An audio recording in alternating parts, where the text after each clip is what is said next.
Mga balita naman sa labas ng bansa, US President-elect Donald Trump tinawag na scam ang planong recount ng mga boto sa 3 estado. At bagong HIV vaccine isasalang na sa pinakamalawak na clinical trial sa South Africa. Si Pauline Requesto sa detalye.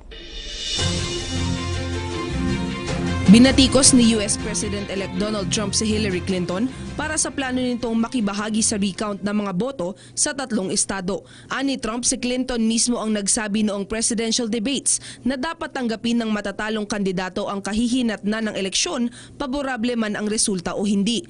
Tinawag ni Trump na isang scam ang balak ni Green Party candidate Jill Stein na magsagawa ng recount sa mga estado ng Wisconsin, Michigan at Pennsylvania kung saan nanalo si Trump.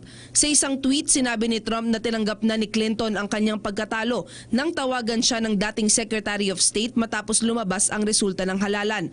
Wala na rin daw magbabago rito. Una nang tumanggi ang kampo ni Clinton na ipa-recount ang boto dahil hindi raw nito mababago ang resulta ng eleksyon. Subalit hinimok siya ng kanyang mga taga-suporta na sumali sa hakbang ni Stein sa Wisconsin. Susubukan na sa mga tao ang isang experimental vaccine panlaban sa HIV na nagdudulot ng sakit na AIDS. Sisimulan ang clinical trials para sa bakuna sa 5,400 na mga sexually active na kalalakihan at kababaihan na may edad 18 hanggang 35 sa iba't ibang bahagi ng South Africa. Ito na ang pinakamalaking eksperimento at pinaka-advanced na vaccine clinical trial na ilulunsad sa naturang bansa.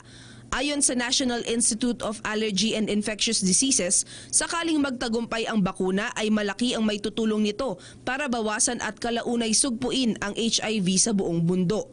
Sa South Africa pa lamang, umaabot na sa 1,000 katao ang nahahawa ng nakamamatay na sakit araw-araw. Para sa PTV News, Pauline Requesto.